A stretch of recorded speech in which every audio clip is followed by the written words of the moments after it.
कि खतरा अब तक जितना था उससे ज़्यादा जोखिम, कम से कम जोखिम अब और बढ़ गया है। अब आपको और सावधानी रखनी है, भले ही आप घर में ही रह रहे हो। अटोलिया जी, हम देख रहे हैं हमारे यहाँ सुपर स्प्रेडर्स काफी ज्यादा हैं।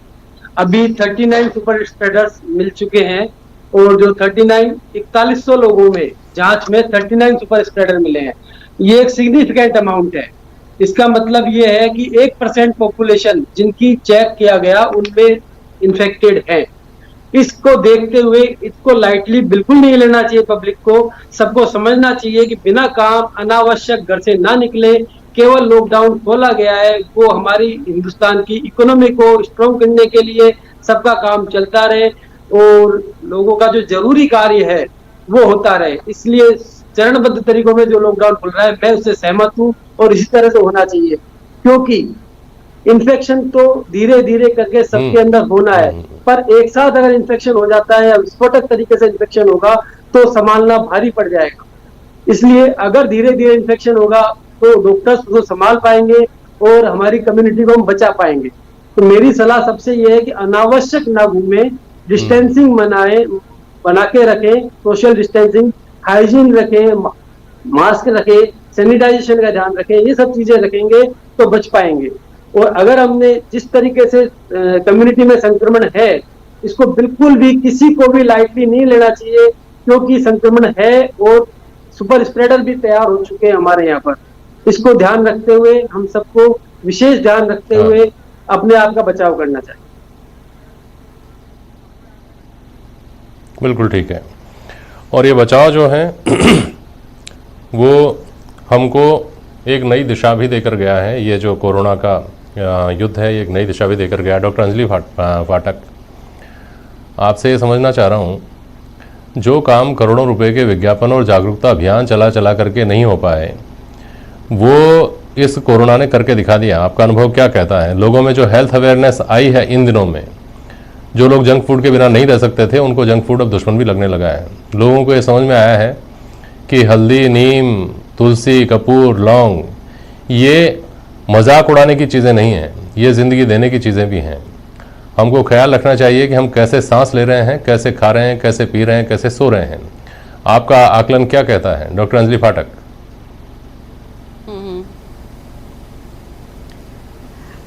देखिए, ये जो आपने कहा है मैं बिल्कुल उससे सहमत हूं कि जो कि करोड़ों और लाखों रुपए के विज्ञापन नहीं कर सके वो इस कोरोना ने कर दिखाया है।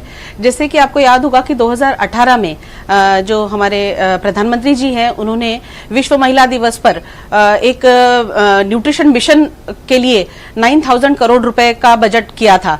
अवेयरनेस आई न्यूट्रिशन के प्रति, लेकिन जो अवेयरनेस कोरोना ने विद इन 4-5 महीनों के अंदर ला दी, या लोग बाग इम्यूनो बूस्टर डाइट्स को सर्च करने लगे, या जो अपने ट्रेडिशनल फूड्स हैं उनको सर्च करने लगे, या जैसे अभी आपने कहा कि कपूर है, नीम है, जो अपनी औषधिक हैं, पुरानी औषधियां हैं जो ट्रेडिशन से चली आ रही हैं, उनके प्रति उनका विश्वास बैठने लगा। तो ये बिल्कुल सच बात है, क्योंकि ये सभी जो हमारी जो पुरानी औषधियां हैं, जैसे नीम है या गिलोय है या अदरक कहते हैं या हल्दी है, जो लोग कभी हल्दी वाला दूध नहीं पीते थे तो वो अब हल्दी का दूध पीना पसंद करने लगे हैं, या जिनको अदरक का स्मेल पसंद नहीं था, या जिन लोगों को काली मिर्च पसंद नहीं थी, क्योंकि उसके पीछे कारण है कि उनमें ऐसे कंटेंट्स हैं जो कि इम्यूनिटी को बूस्ट करते हैं। तो वो सब चीजें जो हैं वो विश्वास बढ़ाने लग गई लोगों का। और जो हमारा इंडियन फूड है वो सबसे ज्यादा जिसे कहना चाहिए वो इम्यूनो बूस्टर लोगों को या रोग प्रतिरोधक क्षमता प्रदान करता है।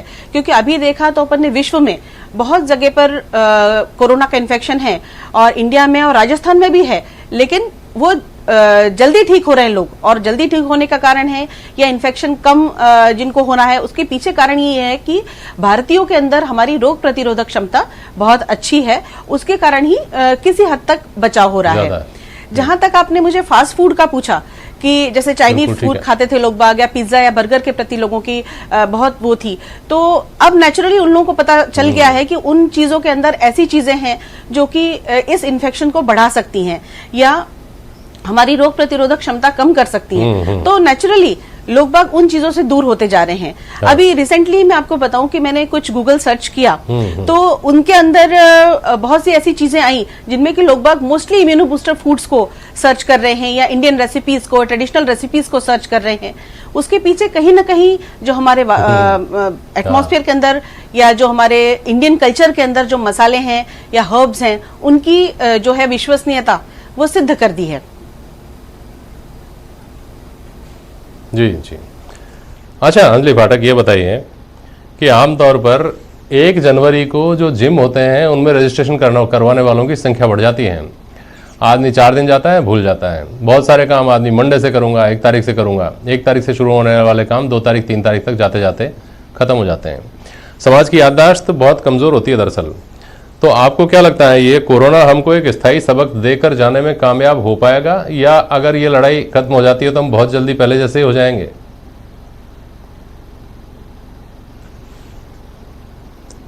नहीं, कोरोना मतलब है कि जैसे पहले था उनका कि कोरोना को हराना है, अब लेकिन है कि अब लोगों ने कोरोना के साथ जीना सीख लिया है और आज उनको सीखना भी पड़ेगा।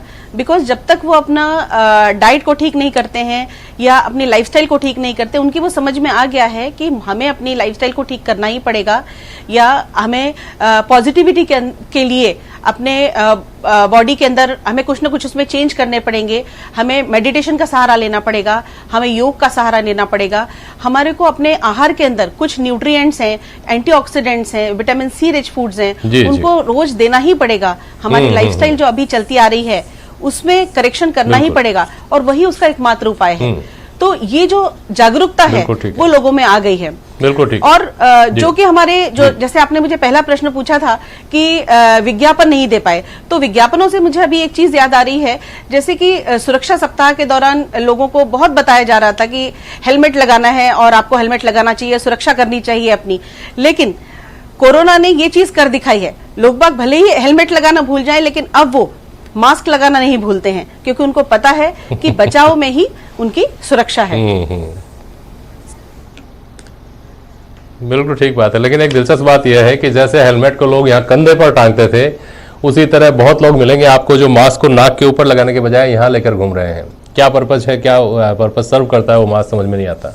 डॉक्टर परमजीत, समय कम बचा है, 1 मिनट बची है, आप अपनी तरफ से कोई बात ऐसी कहना चाहें तो बोलिए कि लोगों को जो इस वक्त डिप्रेशन का सामना करना पड़ रहा है, एंजाइटी का सामना करना पड़ रहा है, जो लोग खुद अपने घर परिवारों में समझाया करते थे कि भाई पॉजिटिव रहो, वो खुद एंजाइटी के शिकार हैं, समझ में नहीं आ रहा कैसे पॉजिटिव रहें।